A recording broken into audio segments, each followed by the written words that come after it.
Googdo Malayalam YouTube channel പുതിയൊരു വീഡിയോയിലേക്ക് എല്ലാവർക്കും സ്വാഗതം. ഞാൻ നിങ്ങളുടെ സ്വന്തം സിജിൻ ദേവസ്യ. ഇന്നത്തെ വീഡിയോയിൽ നമ്മൾ നോക്കാൻ പോകുന്നത് യുജി ക്യാപ്പിൽ എങ്ങനെ രജിസ്റ്റർ ചെയ്യാമെന്ന് അല്ലെങ്കിൽ +2 കഴിഞ്ഞ് നിൽക്കുന്നവർക്ക് വേണ്ടി MGU യൂണിവേഴ്സിറ്റി അണ്ടറിൽ എങ്ങനെ അലോട്ട്മെന്റിൽ രജിസ്റ്റർ ചെയ്യാമെന്നാണ് നോക്കുന്നത്. ഇതുപോലുള്ള വീഡിയോസ് നിങ്ങൾക്ക് ഇനിയും ആവശ്യമുണ്ടെങ്കിൽ ഇപ്പോൾ തന്നെ ഈ ചാനൽ സബ്സ്ക്രൈബ് ചെയ്ത് അടുത്തുള്ള ബെൽ ഐക്കണോടെ പ്രസ് ചെയ്യുക. വീഡിയോയിലേക്ക് കിടക്കാം.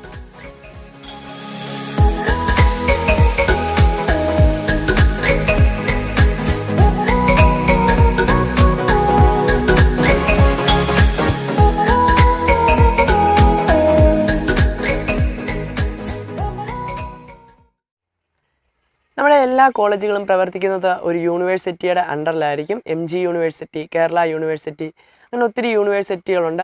അപ്പോൾ MGU യൂണിവേഴ്സിറ്റി അലോട്ട്മെൻറ്റിൽ എങ്ങനെയാണ് നമ്മൾ രജിസ്റ്റർ ചെയ്യുന്നതാണ് ഈ ഒരു വീഡിയോയിലൂടെ നോക്കുന്നത്. അതിനുവേണ്ടി നമ്മൾ +2 മാർക്ക് ലിസ്റ്റിൻ്റെ കോപ്പിയും 10th സർട്ടിഫിക്കറ്റ് കോപ്പിയും അതുപോലെ നമ്മുടെ ആധാർ കാർഡിൻ്റെ കോപ്പിയുടെ അടുത്തുള്ള അക്ഷയ സെൻറ്ററിലേക്ക് കൊണ്ടുപോവുക.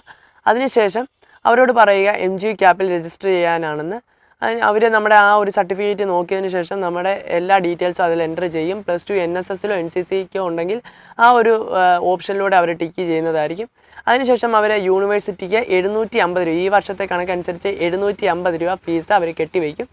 ആ ഒരു ഫീസ് അവർ കെട്ടിവയ്ക്കുന്നതിന് ശേഷം മാത്രമേ നമുക്ക് ഏതൊക്കെ കോളേജുകൾ അലോട്ട്മെൻറ്റിൽ കൊടുക്കണമെന്ന് നമുക്കൊരു ഓപ്ഷൻ വരികയുള്ളൂ.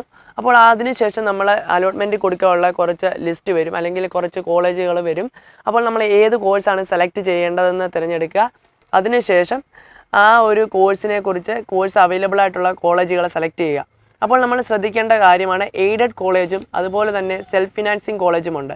എയ്ഡഡ് കോളേജ് എന്ന് പറയുമ്പോൾ നമുക്ക് സെമസ്റ്റർ ഫീസുകൾ ഒന്നും കാണില്ല.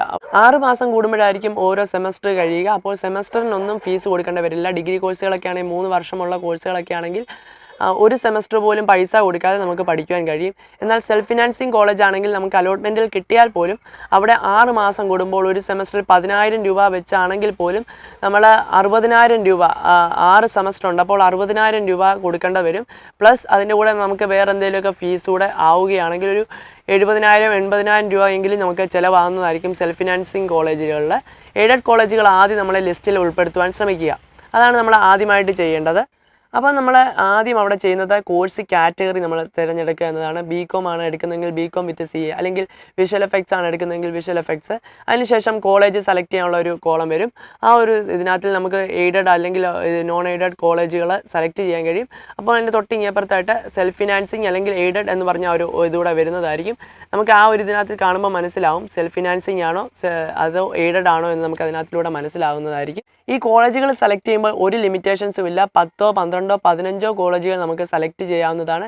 എത്ര കോളേജുകൾ വേണമെങ്കിലും എത്ര കോഴ്സുകൾ വേണമെങ്കിലും നിങ്ങൾക്ക് ഈ ഒരു അലോട്ട്മെൻറ്റിലൂടെ കൊടുക്കാവുന്നതാണ്. നമ്മൾ ഈ അലോട്ട്മെൻറ്റ് രജിസ്റ്റർ ചെയ്ത് കഴിയുമ്പോൾ നമുക്ക് ഏകദേശം 750 രൂപ പ്ലസ് സർവീസ് ഫീ 100 രൂപ അല്ലെങ്കിൽ ഒരു 150 രൂപ ആയാൽ പോലും 900 രൂപയ്ക്കുള്ളിൽ നമുക്ക് അലോട്ട്മെൻറ്റിൽ കൊടുക്കുവാൻ സാധിക്കും.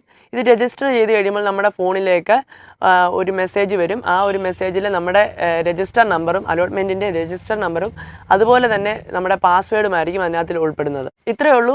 നമ്മുടെ അടുത്തുള്ള അക്ഷയ സെൻറ്ററിലൂടെ നമുക്ക് പെട്ടെന്ന് 10-15 മിനിറ്റിനുള്ളിൽ തന്നെ നമുക്ക് നമ്മുടെ MGU യൂണിവേഴ്സിറ്റിയുടെ അണ്ടറിലുള്ള അലോട്ട്മെൻറ്റിൽ രജിസ്റ്റർ ചെയ്യാൻ കഴിയും. ഇതിനുശേഷം നമുക്ക് നമ്മുടെ സ്മാർട്ട് ഫോൺ ഉപയോഗിച്ച് നമ്മുടെ അക്കൗണ്ട് ഓപ്പൺ ചെയ്യാൻ കഴിയും. MGU യൂണിവേഴ്സിറ്റിയിൽ നമ്മൾ അലോട്ട്മെൻറ്റിന് കൊടുത്ത അക്കൗണ്ട് നമുക്ക് ലോഗിൻ ചെയ്ത് നമ്മുടെ സ്മാർട്ട് ഫോണിൽ കൂടെ തന്നെ നമ്മൾ കൊടുത്ത കോളേജുകളുടെ ലിസ്റ്റും അതുപോലെ തന്നെ നമ്മുടെ എല്ലാ ഡീറ്റെയിൽസും ഈ ഒരു അക്കൗണ്ടിലൂടെ നമുക്ക് ലഭ്യമാകുന്നതായിരിക്കും. നമ്മുടെ സ്മാർട്ട് ഫോണിൽ അവൈലബിൾ ആയിട്ടുള്ള MGU യൂണിവേഴ്സിറ്റിയുടെ ലിങ്ക് താഴെ ഡിസ്ക്രിപ്ഷൻ ബോക്സിൽ ഞാൻ നൽകിയിട്ടുണ്ട്. നമുക്ക് കയറിയിട്ട് അലോട്ട്മെൻറ്റിൽ രജിസ്റ്റർ ചെയ്തതിന് ശേഷം നമുക്ക് ആ ഒരു അക്കൗണ്ടിലൂടെ നമുക്ക് നമ്മുടെ ഡീറ്റെയിൽസ് എല്ലാം കാണാവുന്നതാണ്. ഇന്ന് ഞാൻ നിങ്ങളിലേക്ക് ഷെയർ ചെയ്ത ഈ ഒരു വീഡിയോ നിങ്ങൾക്ക് ഉപകാരപ്പെടട്ടെ എന്ന് ഞാൻ ആശംസിക്കുന്നു. ഇതുപോലുള്ള വീഡിയോസുകൾക്ക് വേണ്ടി ഇപ്പോൾ തന്നെ ഈ ചാനൽ സബ്സ്ക്രൈബ് ചെയ്ത് അടുത്തുള്ള ബെല്ലൈക്കനോട് പ്രസ് ചെയ്യുക. നിങ്ങളുടെ ടെക്നോളജി പരമായിട്ടുള്ള സംശയങ്ങൾ താഴെ കമൻറ്റ് ബോക്സിൽ രേഖപ്പെടുത്തിയാൽ ഉറപ്പായിട്ടും അടുത്ത വീഡിയോയിൽ ഞാൻ ആ ഒരു സബ്ജക്റ്റ് ചെയ്യുന്നതായിരിക്കും. അപ്പോൾ പുതിയൊരു വീഡിയോയിലൂടെ കാണാം. സൈനിങ് ഓഫ്, സിജിൻ ദേവസ്യ.